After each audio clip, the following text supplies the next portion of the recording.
Let's transition a little bit to some of the current wave of like athlete investing, athlete entrepreneurs, and specifically like how athletes manage money. Sure. How involved are you guys in the process of making sure your athletes don't go broke? And why do you think it's been, such a long told theme of athletes being bad at managing money? Yeah. So first off, our involvement is what I would call like surface level.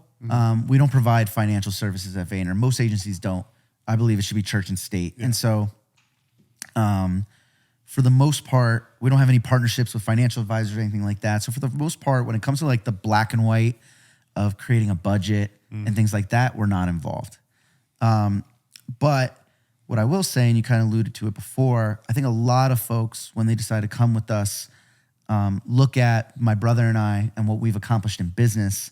And I think it's a bit of a self-selecting process in the sense that the type of guys that go with us are the type of guys that are going to do well without us, right? And they gravitate towards like the more interesting side of business and entrepreneurship rather than some of the stuff that gets kids in trouble financially or personally. And so, we have to be really careful because I'm not a registered financial advisor. And I have a lot of my guys ask me about like venture capital stuff. And I always have to tell them like, listen, first and foremost, if you're on a rookie deal and you weren't like a top 10 pick, like you shouldn't even be thinking about venture capital. It's stupid risky.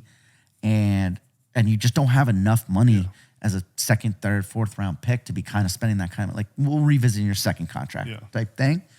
So yeah. And then I guess to go to your question about why guys go broke, it's systemic. I think I think for a lot of guys that make it, they don't have, like, I'm very, very, very lucky, right? Like I have parents that did well. My brother did well. I had these examples for so many guys. The second they sign their rookie contract, they're by far the biggest breadwinner in their family tree, right? And so they don't have an older brother that's been there and done that in most instances, right? And I find that when guys do have an older brother that played or a father that played or an uncle that played, they are more prepared, right? And so I think a lot of it just comes down to the guys that end up making it. A lot of times don't have the example at home. They don't have the resources. Let's call a spade a spade. It's fucking exciting when you make that kind of money and you're 21. And they should spend some money and have fun and enjoy their life. But, sometimes they go overboard. Another thing is I think athletes are targets, as are musicians and actors, right? Yeah. So if you got, every year we're adding, call it 100 to 150 millionaires in the NFL draft, right? And everybody in the country knows how much they make, what they look like, what they're about, where they live, where they're from, what team, you know what I mean?